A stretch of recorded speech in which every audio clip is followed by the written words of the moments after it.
നമസ്കാരം, CBN വാർത്തകളിലേക്ക് സ്വാഗതം. ആദ്യം പ്രധാന വാർത്തകൾ.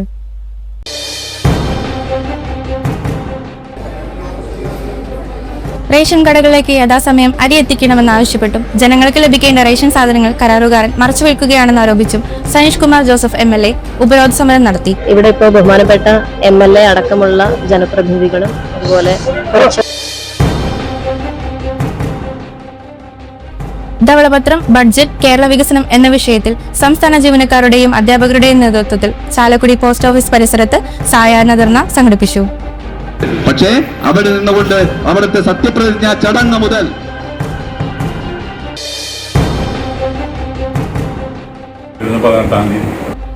റോട്ടറി ക്ലബ്ബ് ഓഫ് അതിരപ്പള്ളിയുടെ പുതിയ ഭാരവാഹികളുടെ സ്ഥാനാരോഹണ ചടങ്ങ് ജൂലൈ 16 നടക്കുമെന്ന് ഭാരവാഹികൾ വാർത്താ സമ്മേളനത്തിൽ അറിയിച്ചു. റോട്ടറി ക്ലബ്ബ് ഓഫ് അതിരപ്പള്ളി വളരെ ഫേമസ് ആണ്. അവിടെ നിരത്തൊരു വേസ്റ്റ് കാണില്ല.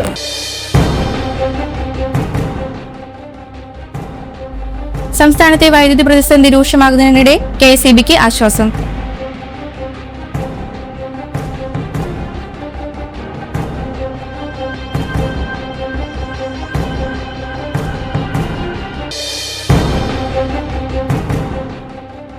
പാലിയേക്കര മേൽപ്പാലത്തിനടിയിൽ 70-കാരനെ മരിച്ച നിലയിൽ കണ്ടെത്തിയ സംഭവം കൊലപാതകം. പ്രതിയായ തമിഴ്നാട് സ്വദേശി റിമാൻഡിലായി.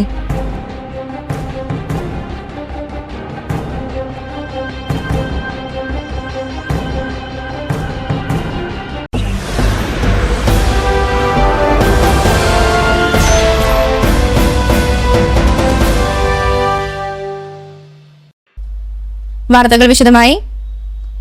റേഷൻ കടയിലേക്ക് യഥാസമയം അരി എത്തിക്കണമെന്നാവശ്യപ്പെട്ടു ജനങ്ങൾക്ക് ലഭിക്കേണ്ട റേഷൻ സാധനങ്ങൾ കരാറുകാരൻ മറിച്ചുവിൽക്കുകയാണെന്ന് ആരോപിച്ചും സനീഷ് കുമാർ ജോസഫ് MLA ഉപരോധ സമരം നടത്തി.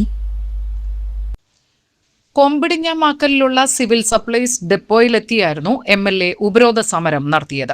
ഉദ്യോഗസ്ഥരുടെ ഒത്താശയോടെയാണ് ഇത് നടക്കുന്നതെന്ന് MLA ആരോപിച്ചു. രാവിലെ 11 മണിയോടെയാണ് MLAയും റേഷൻ കട നടത്തിപ്പുകാരും കൊമ്പിടിഞ്ഞമാക്കലിലുള്ള സിവിൽ സപ്ലൈസ് ഡെപ്പോയിലെത്തി ഉപരോധ സമരം ആരംഭിച്ചത്. സംഭവമറിഞ്ഞ് ജില്ലാ കളക്ടർ സ്ഥലത്തെത്തി. സനീഷ് കുമാർ ജോസഫ് MLAയുമായും ഉദ്യോഗസ്ഥർ, റേഷൻ കട നടത്തിപ്പുകാർ എന്നിവരുമായും ചർച്ച നടത്തി. ഈ മാസത്തെ അരി വിതരണം 4 ദിവസത്തിനകം പൂർത്തിയാക്കുമെന്നും അടുത്ത മാസത്തെ അരി വിതരണം 15-ാം തീയതിക്കകം പൂർത്തിയാക്കുമെന്നും ചർച്ചയിൽ തീരുമാനമായതായി കളക്ടർ പറഞ്ഞു. കഴിഞ്ഞ 1 വർഷമായി ഇവിടെ നടന്നുവന്ന അരി വിതരണത്തിന്റെ വിശദമായ റിപ്പോർട്ട് ബന്ധപ്പെട്ട ഉദ്യോഗസ്ഥനോട് സമർപ്പിക്കാൻ നിർദ്ദേശിച്ചിട്ടുള്ളതായും കളക്ടർ പറഞ്ഞു. അരി വിതരണം 4 ദിവസത്തിനകം പൂർത്തിയാക്കാൻ നടപടി സ്വീകരിക്കാമെന്ന ഉറപ്പിനെ തുടർന്ന് 1 മണിയോടെ MLA ഉപരോധം അവസാനിപ്പിച്ചു.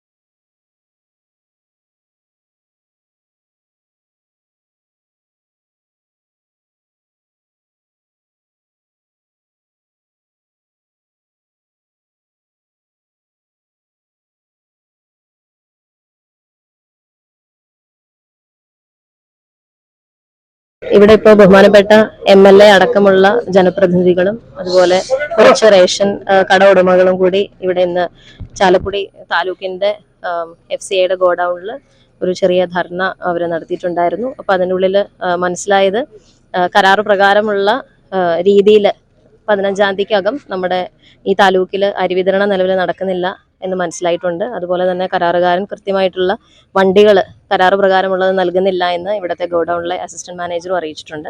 അപ്പം അതിനെതിരെ അവരുടെ അടുത്ത് നിന്ന് റിപ്പോർട്ട് സീക്ക് ചെയ്തിട്ടുണ്ട്. കൂടാതെ കഴിഞ്ഞ 1 വർഷം എങ്ങനെയാണ് ഇവിടെ അരി വിതരണം നടന്നത് എന്നുള്ളൊരു വിശദമായ റിപ്പോർട്ട് നൽകാൻ താലൂക്ക് സപ്ലൈ ഓഫീസറോട് ആവശ്യപ്പെട്ടിട്ടുണ്ട്. ആ റിപ്പോർട്ടുകളുടെ അടിസ്ഥാനത്തിൽ നമ്മൾ ഗവൺമെന്റിലേക്ക് ആവശ്യമായ റെക്കമെൻഡേഷൻസ് നൽകുന്നതാണ്.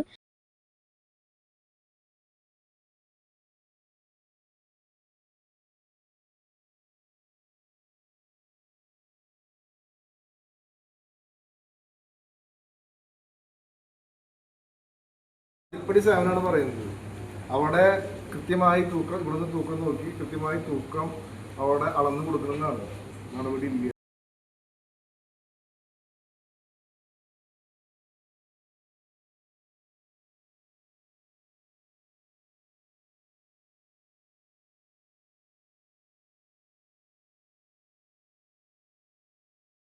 അല്ല, വീഴ്ചകൾ ബോധ്യപ്പെട്ടു എന്ന് പറഞ്ഞാൽ ഇപ്പൊ വാക്കാലാണ് എനിക്ക് ബോധ്യപ്പെട്ടത്. അപ്പൊ അതിനാണ് ഞാൻ റിപ്പോർട്ട് ചോദിച്ചിരിക്കുന്നത്. അപ്പോൾ അവർ വണ്ടികൾ തരുന്നില്ല എന്നുള്ള കാര്യമൊക്കെ ബേസിക്കലി അവർ റിട്ടേൺ ആയിട്ട് എനിക്കൊന്ന് റിപ്പോർട്ട് തരേണ്ടതുണ്ട്. അതനുസരിച്ചിട്ട് ഗവൺമെന്റിലേക്ക് നമ്മളത് എഴുതും. വലിയ രീതിയിലുള്ള ക്രമക്കേടുകളാണ് ഇതുമായി ബന്ധപ്പെട്ട് ആളുകൾക്കുള്ളത്. പ്രത്യേകിച്ച് ഗവൺമെന്റിന് ദുഷ്പേരുണ്ടാകുന്ന തരത്തിൽ റേഷൻ വിതരണം തടസ്സപ്പെടുന്ന ഒരു സാഹചര്യം ഉണ്ടായതുകൊണ്ടാണ് ചാലക്കുടിയുടെ ജനപ്രതിനിധി എന്നുള്ള രീതിയിൽ ഇതിൽ ഇടപെടേണ്ട ഒരു സാഹചര്യം ഉണ്ടായത്. കരാറനുസരിച്ച് റേഷൻ വിതരണം 10 വർക്കിംഗ് ഡേയ്സിനുള്ളിൽ പൂർത്തീകരിക്കണമെന്നാണ്. എന്നാൽ കഴിഞ്ഞ കുറേ കാലങ്ങളായിട്ട് മാസാവസാനം വരെ നീണ്ടുപോകുന്നൊരു സാഹചര്യമാണുള്ളത്. അതുകൊണ്ട് തന്നെ സാധാരണക്കാരന് റേഷൻ കിട്ടാത്തൊരു സാഹചര്യമുണ്ട്. അപ്പോൾ അതുപോലെ തന്നെ കരാറുകാരന് താല്പര്യമുള്ള റേഷൻ കടകളിൽ മാത്രം അരി വിതരണം നടത്തുന്നു. അപ്പോൾ മറ്റ് റേഷൻ വ്യാപാരികൾക്ക് റേഷൻ കിട്ടാത്തൊരു സാഹചര്യമുണ്ട്. ഇത് വലിയ രീതിയിലുള്ള ക്രമക്കേടുകൾ ഇതുമായി ബന്ധപ്പെട്ട് നടക്കുന്നുണ്ട്. ഇതുമായി ബന്ധപ്പെട്ട് കഴിഞ്ഞ ജില്ലാ വികസന സമിതി യോഗത്തിൽ ഞാൻ പരാതി കൊടുത്ത് ജില്ലാ കളക്ടർ അതുമായി ബന്ധപ്പെട്ട റിപ്പോർട്ടുകൾ ചോദിച്ചിട്ടുണ്ട്. ബഹുമാനപ്പെട്ട മന്ത്രിയുടെ അടുത്ത് നിയമസഭയിൽ ഈ വിഷയം ഉന്നയിച്ചിട്ടുണ്ട്. അടിയന്തരമായി ഈ വിഷയം പരിഹരിക്കും എന്ന് തന്നെയാണ് ജില്ലാ ഭരണകൂടം അറിയിച്ചിട്ടുള്ളത്. അതിൻ്റെ അടിസ്ഥാനത്തിൽ ഇന്ന് നടത്തിയ സൂചന പ്രതിഷേധം അവസാനിപ്പിക്കും. പരിഹാരം ഉണ്ടാകുന്ന നടപടി അതുമായി ബന്ധപ്പെട്ട ഇടപെടലുകൾ ഉണ്ടാകും. ധവളപത്രം, ബഡ്ജറ്റ്, കേരള വികസനം എന്നീ വിഷയങ്ങളിൽ സംസ്ഥാന ജീവനക്കാരുടെയും അധ്യാപകരുടെയും നേതൃത്വത്തിൽ ചാലക്കുടി പോസ്റ്റ് ഓഫീസ് പരിസരത്ത് സായാഹ്ന ധർണ സംഘടിപ്പിച്ചു. CTA ജില്ലാ സെക്രട്ടറി MC ഗിരീഷ് ധർണ ഉദ്ഘാടനം ചെയ്തു. KGOA ജില്ലാ കമ്മിറ്റി അംഗം V രാജേഷ് ചന്ദ്രൻ അധ്യക്ഷനായി. NGO യൂണിയൻ ജില്ലാ സെക്രട്ടേറിയറ്റ് അംഗം KM Manjesh, S Naveen, PA Shafeeq എന്നിവർ പ്രസംഗിച്ചു. പക്ഷേ അവിടെ നിന്നുകൊണ്ട് അവിടുത്തെ സത്യപ്രതിജ്ഞ ചടങ്ങ് മുതൽ റോട്ടറി ക്ലബ്ബ് ഫതിരപ്പള്ളിയുടെ പുതിയ ഭാരവാഹികളുടെ സ്ഥാനാരോഹണ ചടങ്ങ് ജൂലൈ 16 നടക്കുമെന്ന് ഭാരവാഹികൾ വാർത്താ സമ്മേളനത്തിൽ അറിയിച്ചു. 18-ാം തീയതി ചാലക്കുടി സ്കൈ ഇന്റർനാഷണൽ ഹോട്ടൽ വെച്ചിട്ട് വൈകിട്ട് 7 മണിക്ക് നടക്കുന്നു. അപ്പോൾ അതിൻ്റെ ഭാഗമായിട്ട് റോട്ടറി ക്ലബ്ബ് ഓഫ് ഫതിരപ്പള്ളി കുറച്ച് സാമൂഹിക ആരോഗ്യ വിദ്യാഭ്യാസ പരിസ്ഥിതി സംരക്ഷണമായിട്ട് ബന്ധപ്പെട്ട് കുറച്ച് പ്രോജക്ട്സ് അനൗൺസ് ചെയ്യുന്നുണ്ട്. വൈകുന്നേരം 7 മണിക്ക് ചാലക്കുടി നോർത്ത് ഇന്റർനാഷണൽ ഹോട്ടലിൽ ചടങ്ങിൽ rotary district governor elector RJ Shankar മുഖ്യാതിഥിയായിരിക്കും. CV ദിലീപ് പ്രസിഡന്റായും V അമൽജിത്ത് സെക്രട്ടറിയായും മിഥുൻ കൃഷ്ണ ട്രഷററായുമുള്ള വർഷത്തേക്കുള്ള ഭാരവാഹികൾ ചുമതലകൾ ഏറ്റെടുക്കും. സമൂഹത്തിന്റെ ആരോഗ്യം, വിദ്യാഭ്യാസം, പരിസ്ഥിതി സംരക്ഷണം, സാമൂഹിക സുരക്ഷ, കുട്ടികളുടെ ക്ഷേമം, യുവജന വികസനം എന്നിവ ലക്ഷ്യമിട്ട് നിരവധി സേവന പദ്ധതികൾ ഈ വർഷം നടപ്പിലാക്കുമെന്ന് ക്ലബ്ബ് ഭാരവാഹികൾ അറിയിച്ചു. ചാലക്കുടി മുനിസിപ്പൽ ബസ് സ്റ്റാൻഡിനെ മാതൃകാപരമായ ശുചിത്വ കേന്ദ്രമാക്കി മാറ്റുന്നതിനായി വിപുലമായ ശുചീകരണ പ്രവർത്തനങ്ങൾ സംഘടിപ്പിക്കും. മാലിന്യ സംസ്കരണത്തെക്കുറിച്ചുള്ള ബോധവൽക്കരണം, പൊതുസ്ഥലങ്ങൾ സംരക്ഷിക്കേണ്ടതിന്റെ ആവശ്യകത, പ്ലാസ്റ്റിക് ഉപയോഗം കുറയ്ക്കൽ, പരിസ്ഥിതി സംരക്ഷണ പ്രവർത്തനങ്ങൾ എന്നിവയും പദ്ധതിയുടെ ഭാഗമായി നടപ്പാക്കും. ശ്രവണ വൈകല്യമുള്ള 10 ഗുണഭോക്താക്കൾക്ക് വിദഗ്ധ പരിശോധനയ്ക്ക് ശേഷം ആധുനിക ഹിയറിംഗ് എയ്ഡുകൾ സൗജന്യമായി വിതരണം ചെയ്യും. ഇതിലൂടെ കുട്ടികൾക്കും മുതിർന്നവർക്കും ആശയവിനിമയ ശേഷി വർദ്ധിപ്പിക്കാനും വിദ്യാഭ്യാസത്തിലും ദൈനംദിന ജീവിതത്തിലും കൂടുതൽ ആത്മവിശ്വാസത്തോടെ മുന്നേറാനും അവസരമൊരുക്കും. ക്യാൻസർ ബാധിച്ച 10 വയസ്സിൽ താഴെയുള്ള 4 കുട്ടികൾക്ക് ചികിത്സാ സഹായമായി ഓരോരുത്തർക്കും 25,000 രൂപ വീതം സാമ്പത്തിക സഹായം നൽകും. ഹൃദയ ശസ്ത്രക്രിയ ആവശ്യമായ 2 കുട്ടികൾക്ക് ആവശ്യമായ ചികിത്സാ സഹായം നൽകും. സൗജന്യ വിദ്യാഭ്യാസം നൽകുന്ന ഗുരുകുലം വിദ്യാലയങ്ങൾക്ക് പഠനോപകരണങ്ങൾ, ഫർണിച്ചറുകൾ, അടിസ്ഥാന സൗകര്യ വികസനം, ലൈബ്രറി സഹായം, മറ്റ് വിദ്യാഭ്യാസ പിന്തുണകൾ എന്നിവ നൽകി പിന്നാക്ക വിഭാഗങ്ങളിലെ കുട്ടികൾക്ക് മികച്ച പഠനാന്തരീക്ഷം ഒരുക്കും. വാർത്താ സമ്മേളനത്തിൽ president CV Dileep, secretary V Amaljith, treasurer Mithun Krishna, event chairman MJ Joby, Biju Kuriakose എന്നിവർ പങ്കെടുത്തു. വളരെ ഫേമസ് ആണ്. അവിടെ നിലത്തൊരു വേസ്റ്റ് കാണില്ല. ആ രീതിയിലേക്ക് നമ്മൾക്കും എത്ര ആളുകൾക്ക് ഒരു അവബോധം, നമ്മളൊരാൾ വേസ്റ്റ് ഇടുമ്പോൾ അപ്പോൾ തന്നെ നമ്മുടെ ഒരു സ്റ്റാഫ് അതെടുത്ത് ഒരു വേസ്റ്റ് ബിന്നിലേക്ക് ഇടുമ്പോൾ അവർക്ക് ഇടാൻ പാടില്ല എന്നുള്ളൊരു ചിന്ത ഒരു മനസ്സിലേക്ക് കടത്തിക്കൊണ്ടുവരാമെന്നുള്ളതാണ് ഈ ഒരു പ്രൊജക്ടിലൂടെ വർഷങ്ങളായിട്ട് അദ്ദേഹം പറയുന്ന ഒരു പ്രൊജക്റ്റാണ് ഈ വർഷം നടപ്പിലാക്കാൻ പോകുന്നത്. മഞ്ഞപ്ര ഗ്രാമപഞ്ചായത്തിന്റെ അധീനതയിൽ വരുന്ന ചാറ്റുപാടത്തെ 1 ഏക്കർ 73 സെന്റ് സ്ഥലം സബ് കളക്ടർ ഉൾപ്പെടെയുള്ള ഉദ്യോഗസ്ഥ സംഘം സന്ദർശിച്ചു. ഈ സ്ഥലത്ത് വിവിധ പദ്ധതികൾ ആരംഭിക്കാൻ കരഭൂമി ആക്കിത്തരണമെന്ന ഗ്രാമപഞ്ചായത്തിന്റെ അപേക്ഷ പരിഗണിച്ചാണ് സബ് കളക്ടർ സായി കൃഷ്ണയും സംഘവും അന്വേഷണത്തിന് എത്തിയത്.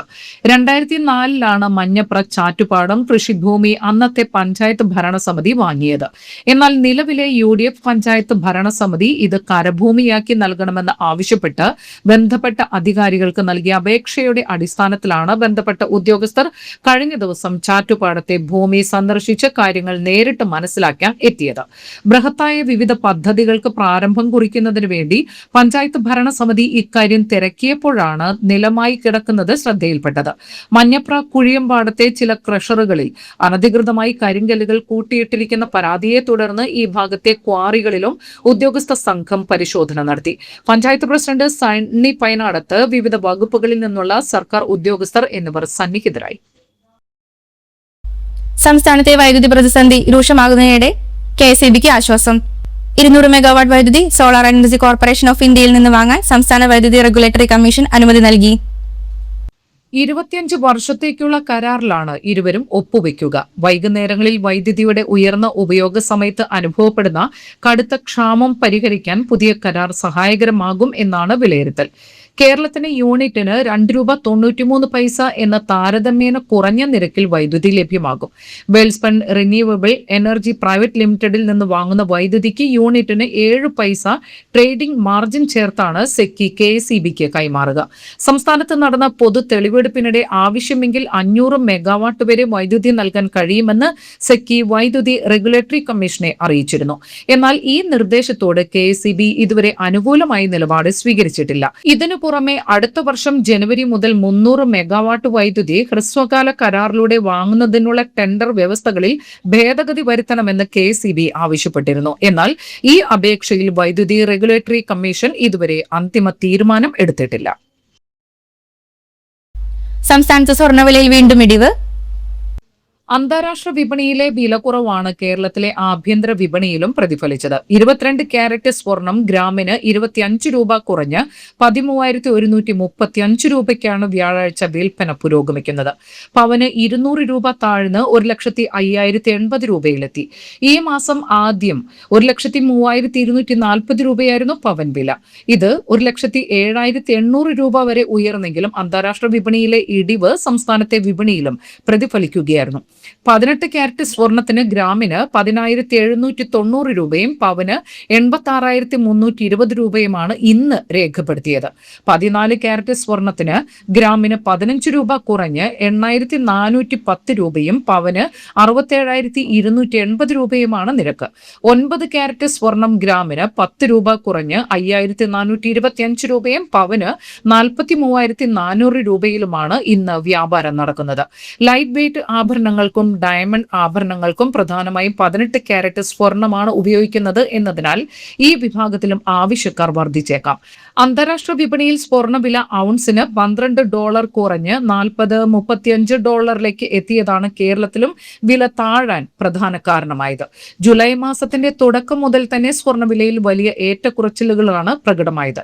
അമേരിക്കൻ ഫെഡറൽ റിസർവിന്റെ പലിശ നിരക്ക് സംബന്ധിച്ച തീരുമാനങ്ങൾ, US ഡോളറിന്റെ അന്താരാഷ്ട്ര വിപണിയിലെ കരുത്ത്, ക്രൂഡ് ഓയിൽ വിലയിൽ ഉണ്ടായ മാറ്റങ്ങൾ എന്നിവയാണ് ആഗോളതലത്തിൽ സ്വർണ്ണവിലയെ സ്വാധീനിക്കുന്നത്. തുടർച്ചയായ ദിവസങ്ങളിൽ വില മാറിയ ശേഷമുണ്ടായ ഇടിവ് വിവാഹ ആവശ്യങ്ങൾക്കായി സ്വർണം വാങ്ങാൻ കാത്തിരിക്കുന്ന സാധാരണക്കാർക്ക് ആശ്വാസം നൽകുന്നതാണ്. എന്നാൽ നിക്ഷേപകർക്ക് ആശങ്കയാകുന്ന വാർത്തയാണിത്.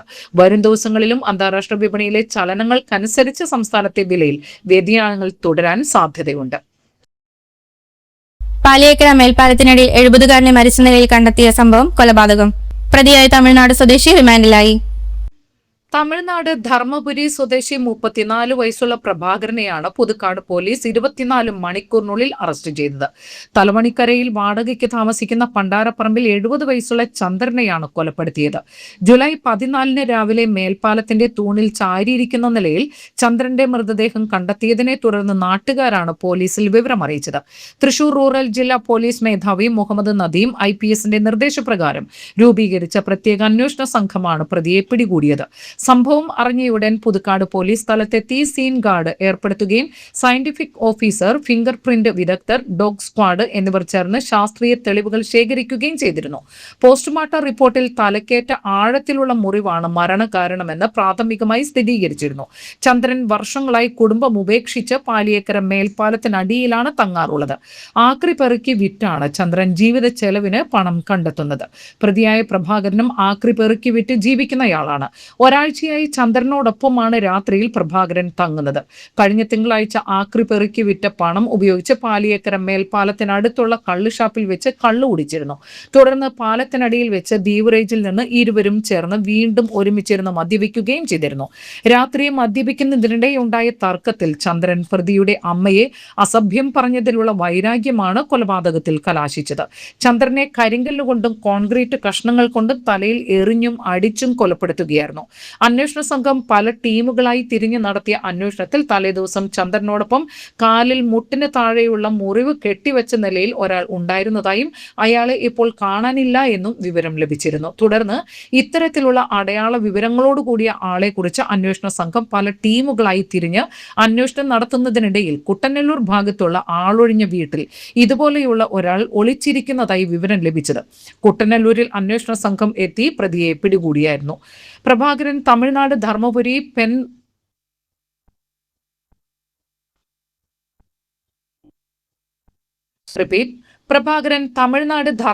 പെൻനഗരം പോലീസ് സ്റ്റേഷൻ പരിധിയിൽ ഒരാളെ കരിങ്കല്ലുകൊണ്ട് തലക്കടിച്ച് കൊലപ്പെടുത്താൻ ശ്രമിച്ച കേസിലും മറ്റൊരാളെ ആയുധമായി ആക്രമിച്ച് പരിക്കേൽപ്പിച്ച കേസിലും പ്രതിയാണ്. Puthukkad police station SHO Adam Khan, SIമാരായ ഋഷി പ്രസാദ്, പാട്രിക്, മറ്റ് പോലീസ് ഉദ്യോഗസ്ഥരായ ലിയാസ്, ജോബി, ദീപക്, ഷിനോജ്, അരുൺ, മനീഷ്, ഫൈസൽ, യദു കൃഷ്ണൻ, ജിൻഡോ, ഷെയ്ഖ് ഇബ്രാഹിം എന്നിവരടങ്ങുന്ന സംഘമാണ് കേസ് അന്വേഷിച്ചത്. മൂക്കന്നൂരിൽ ആട്ടിൻകൂട്ടിലെത്തിയ പെരുമ്പാമ്പിനെ വനംവകുപ്പ് റാപ്പിഡ് റെസ്പോൺസ് ടീം പിടികൂടി. 1-ാം വാർഡിൽ താമസിക്കുന്ന വാസു പറങ്കുന്നിൽ എന്നയാളുടെ വീട്ടിലെ ആട്ടിൻകൂട്ടിൽ നിന്നാണ് പെരുമ്പാമ്പിനെ കണ്ടെത്തിയത്. വിവരമറിഞ്ഞ സ്ഥലത്തെത്തിയ അതിരപ്പള്ളി RRT ടീമാണ് പാമ്പിനെ സുരക്ഷിതമായി പിടികൂടിയത്. DFO രഞ്ജിത്ത് S, വിൽസൺ പള്ളശ്ശേരി, സുധീർ, വിവേക് എന്നിവരായിരുന്നു പ്രവർത്തന സംഘത്തിൽ ഉണ്ടായിരുന്നത്. പിടികൂടിയ പെരുമ്പാമ്പിനെ പിന്നീട് വനത്തിൽ വിട്ടു.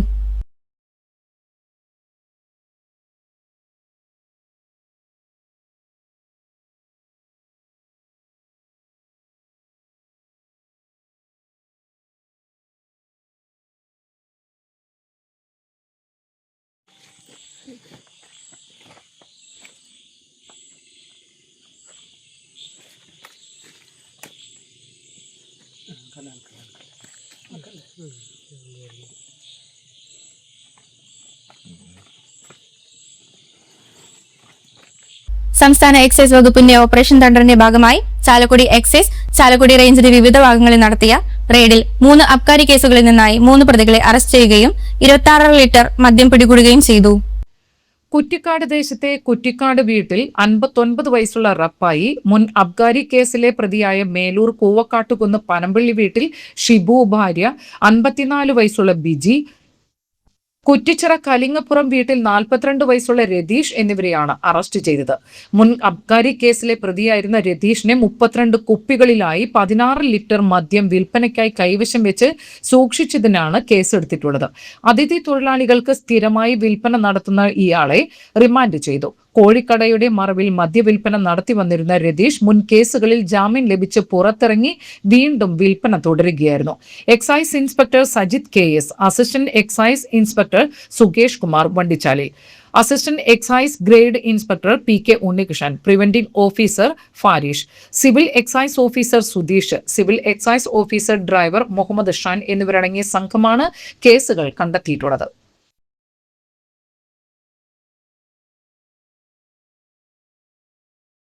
സംസ്ഥാനത്ത് ഞായറാഴ്ച വരെ നേരിയതോ മിതമായതോ ആയ മഴയ്ക്ക് സാധ്യതയുണ്ടെന്ന് കാലാവസ്ഥാ വകുപ്പ് അറിയിച്ചു. എന്നാൽ മണിക്കൂറിൽ 30 മുതൽ 40 കിലോമീറ്റർ വരെ വേഗതയിൽ ശക്തമായ കാറ്റിനും സാധ്യതയുണ്ട്. ജനങ്ങൾ ജാഗ്രത പാലിക്കണമെന്ന് കേന്ദ്ര കാലാവസ്ഥാ വകുപ്പ് അറിയിച്ചു. വടക്കൻ ബംഗാൾ ഉൾക്കടലിനും അതിനോട് ചേർന്നുള്ള തെക്കൻ ബംഗ്ലാദേശിനു മുകളിലായി നിലനിന്നിരുന്ന ചക്രവാത ചുഴി വടക്കു പടിഞ്ഞാറൻ ബംഗാൾ ഉൾക്കടലിൽ വടക്കൻ ഒഡീഷ പശ്ചിമ ബംഗാൾ തീരങ്ങൾക്ക് മുകളിലായി ഒരു ന്യൂനമർദ്ദമായി ശക്തി പ്രാപിച്ചു. അടുത്ത 2 ദിവസത്തിനുള്ളിൽ ശക്തി കൂടിയ ന്യൂനമർദ്ദമായി മാറുകയും വടക്കൻ ഒഡീഷയ്ക്കും പശ്ചിമ ബംഗാളിലെ ഗംഗാ സമതലങ്ങൾക്കും കുറുകെ വടക്ക് പടിഞ്ഞാറ് ദിശയിലേക്ക് നീങ്ങാനും സാധ്യതയുണ്ട്.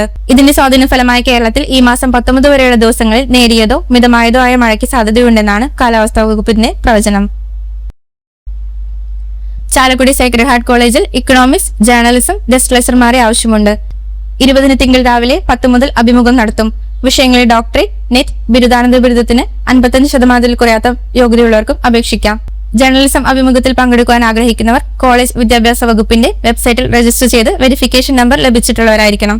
ബയോഡാറ്റയും അസൽ സർട്ടിഫിക്കറ്റുകളുടെ കോപ്പികളുമായി വാക്കിൻ ഇന്റർവ്യൂവിൽ പങ്കെടുക്കേണ്ടതാണെന്ന് പ്രിൻസിപ്പൽ അറിയിച്ചു. 2026 SSLC, +2, ബിരുദം, ബിരുദാനന്തര ബിരുദം എന്നീ പരീക്ഷകളിൽ ആദ്യ അവസരത്തിൽ തന്നെ ഉന്നത വിജയം കരസ്ഥമാക്കിയ പട്ടികവർഗ വിദ്യാർത്ഥികൾക്ക് പട്ടികവർഗ വികസന വകുപ്പ് പ്രത്യേക പ്രോത്സാഹന ധനസഹായം നൽകുന്നു. തൃശൂർ ജില്ലയിലെ വിവിധ വിദ്യാഭ്യാസ സ്ഥാപനങ്ങളിൽ പഠിച്ച് നിശ്ചിത ഗ്രേഡോ മാർക്കോ വാങ്ങിയ വിജയിച്ച വിദ്യാർത്ഥികൾക്കാണ് ആനുകൂല്യം ലഭിക്കുക. നിശ്ചിത യോഗ്യതയുള്ള വിദ്യാർത്ഥികൾ പേര്, മേൽവിലാസം, ജാതി, കോഴ്സ്, രജിസ്റ്റർ നമ്പർ, ഓരോ വിഷയത്തിനും ലഭിച്ച ഗ്രേഡ്, പഠിച്ചിരുന്ന സ്ഥാപനത്തിന്റെ മേൽവിലാസം എന്നിവ രേഖപ്പെടുത്തിയ അപേക്ഷ സമർപ്പിക്കണം.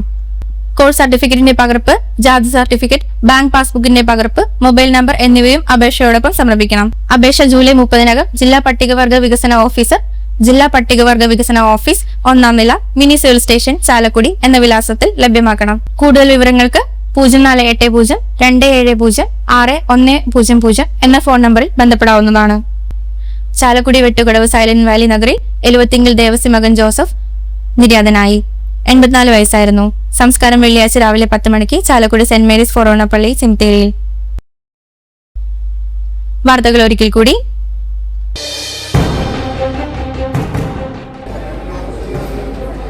റേഷൻ കടകളിലേക്ക് യഥാസമയം അരി എത്തിക്കണമെന്നാവശ്യപ്പെട്ടും ജനങ്ങൾക്ക് ലഭിക്കേണ്ട റേഷൻ സാധനങ്ങൾ കരാറുകാരൻ മറച്ചുവെക്കുകയാണെന്ന് ആരോപിച്ചും സനീഷ് കുമാർ ജോസഫ് MLA ഉപരോധ സമരം നടത്തി. ഇവിടെ ഇപ്പോൾ ബഹുമാനപ്പെട്ട MLA അടക്കമുള്ള ജനപ്രതിനിധികളും അതുപോലെ ധവളപത്രം, ബഡ്ജറ്റ്, കേരള വികസനം എന്ന വിഷയത്തിൽ സംസ്ഥാന ജീവനക്കാരുടെയും അധ്യാപകരുടെയും നേതൃത്വത്തിൽ ചാലക്കുടി പോസ്റ്റ് ഓഫീസ് പരിസരത്ത് സായാഹ്ന ധർണ സംഘടിപ്പിച്ചു. പക്ഷേ അവിടെ നിന്നുകൊണ്ട് അവിടുത്തെ സത്യപ്രതിജ്ഞാ ചടങ്ങ് മുതൽ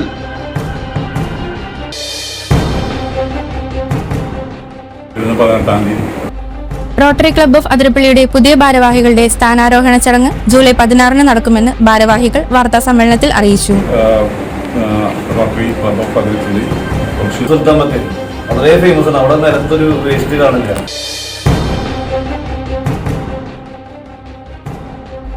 സംസ്ഥാനത്തെ വൈദ്യുതി പ്രതിസന്ധി രൂക്ഷമാകുന്നതിനിടെ KSEBക്ക് ആശ്വാസം.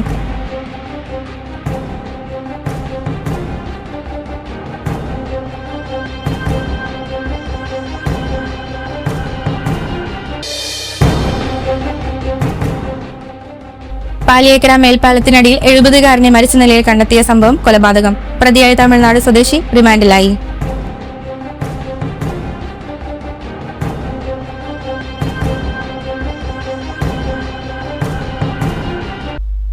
ഇതോടെ ഈ വാർത്താ ബുള്ളറ്റിൻ സമാപിച്ചു. നമസ്കാരം.